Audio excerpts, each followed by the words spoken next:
Bible declare, where there are 2 or 3 gathered in His name in the midst of us. Lord, higit pa kami sa 2 o 3 sa mga oras na ito. And we acknowledge your presence right now. Hallelujah.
To marriage. So we have a lot of communications. Meron tayong relationships. Meron tayong relationship with our parents.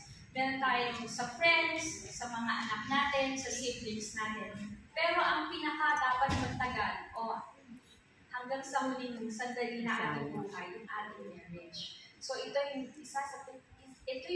I can say the most important relationship na dapat nating alagaan. So essential to a fulfilling marriage. And lack of communication or miscommunication can easily lead to a breakdown in marriage. Open and honest communication shows that we trust each other implicitly as we open ourselves up to being vulnerable. We often tend to think of communication in verbal terms, but communication encompasses all aspects of a successful marriage. Correct. Dapat walang mananalo dito.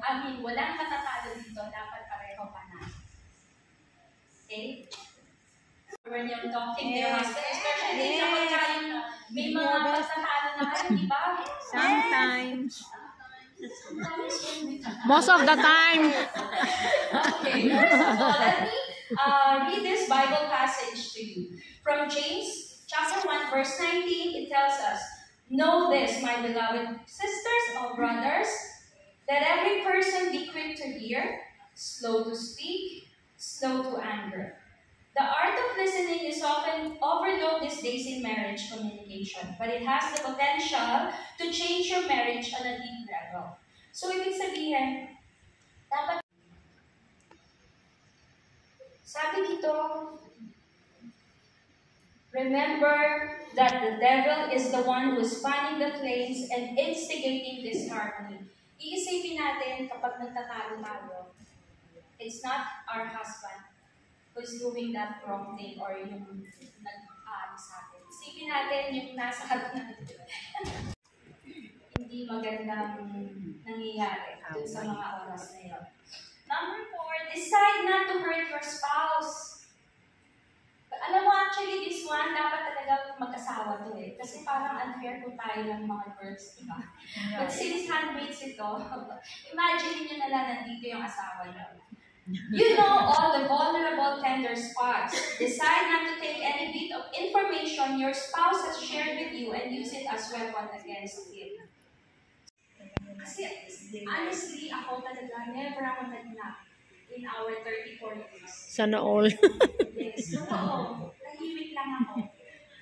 There were so many times and so many instances. Actually, on our second or third year, maghiwalay na kami. Dalayas na talaga ako. Kasi alam mo yung hapin, lalaki ay yung asawa mo pag galit. Minsan, parang babae din, pag galit, kung ano-ano mga sinasabi.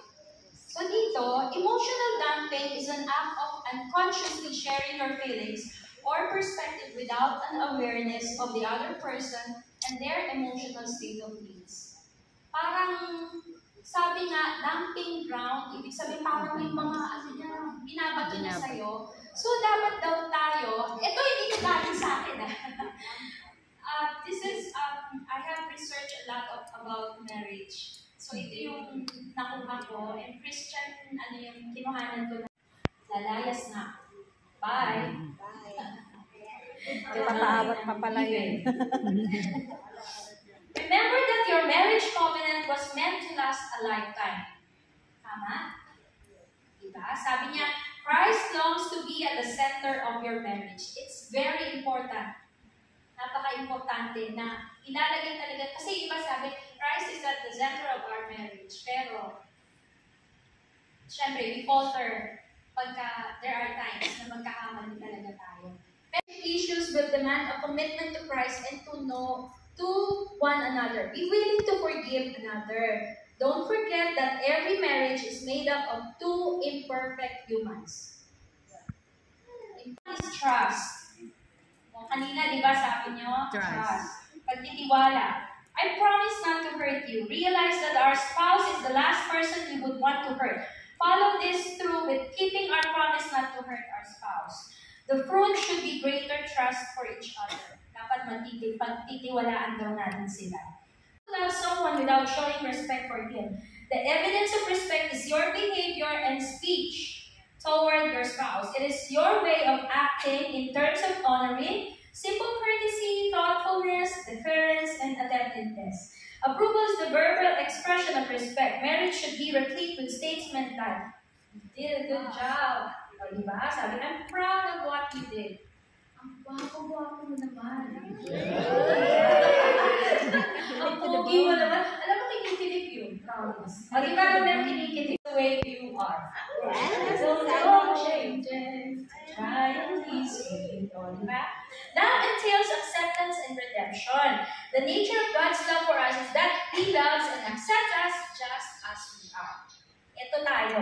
Yet His love draws us redemptive out of sin into salvation. You need to love unconditionally. And witnesses. This is the redemptive quality of love. Okay. Understand how a partner expresses love can be an important aspect of building a healthy and fulfilling relationship.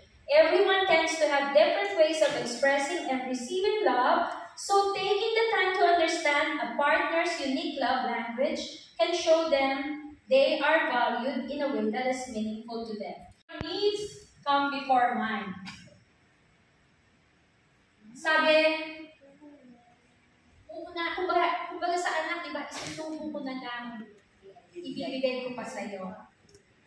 Sabi niya, self-sacrifice is key.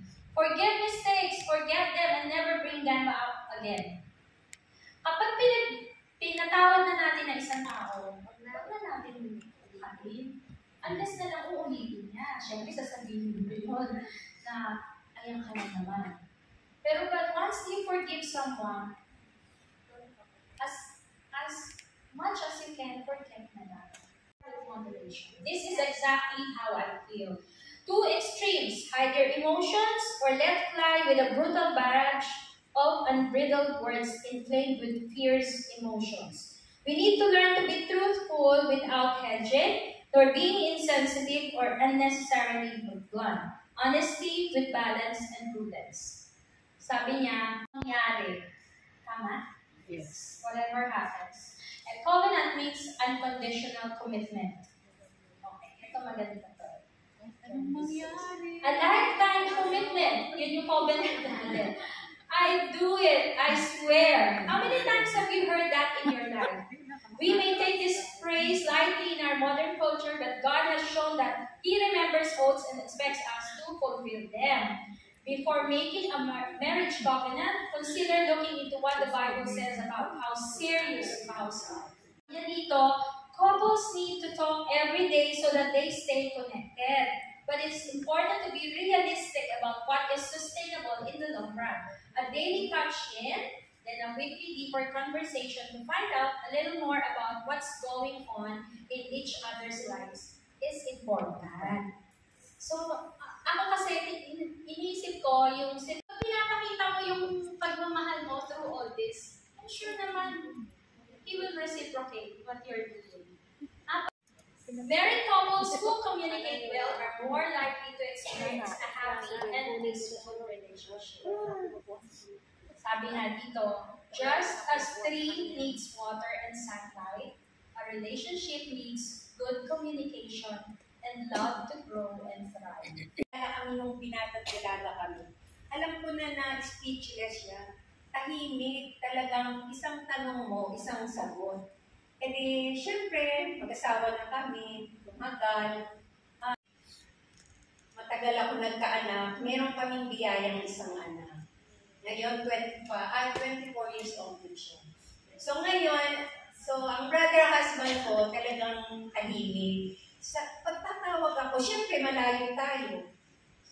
Pag tumawag tayo sa brother-husband natin, parang gusto natin naghahanap tayo ng kwentuhan ka, maraming kwento. Hindi yung ikaw na tumawag, ikaw pa yung maraming kwento sa kanya. So, ang nangyari, sabi ko, inausap ko si Lord, sabi ko, Lord, ano kayang dapat kong gawin sa asawa ko? Gusto ko naman yung makapahabang communication. Na pag tumawag ako, mahaba kaming magkakarinigan ng boses. Alam niyo po, share ko lang. Totoo po na nangusap ang Lord sa akin, sabi niya, why not na invite mo siya? Total, ganyan siya, tahimik. Kung invite mo siya everyday, mag-grocery kayo. Praise the Lord, dahil po everyday, every 3 o'clock, siya ang prayer partner ko through rosary kayo. At least, meron kami more than 1 hour, mahigit pa. Kasi after ng rosary namin, nung kami nagkakaroon ng communication, kamustahan, anong ginawa mo di sa buong maghapon, o ikaw, Maki, anong ginawa mo? Ito, salamat sa Diyos at nakaharap ko yung tayo. Talagang napakabuti ng Diyos kasi siya yung gagawa ng paraan eh. Pag may tinanong ko sa kanya, hindi pwedeng walang sagot ang Diyos.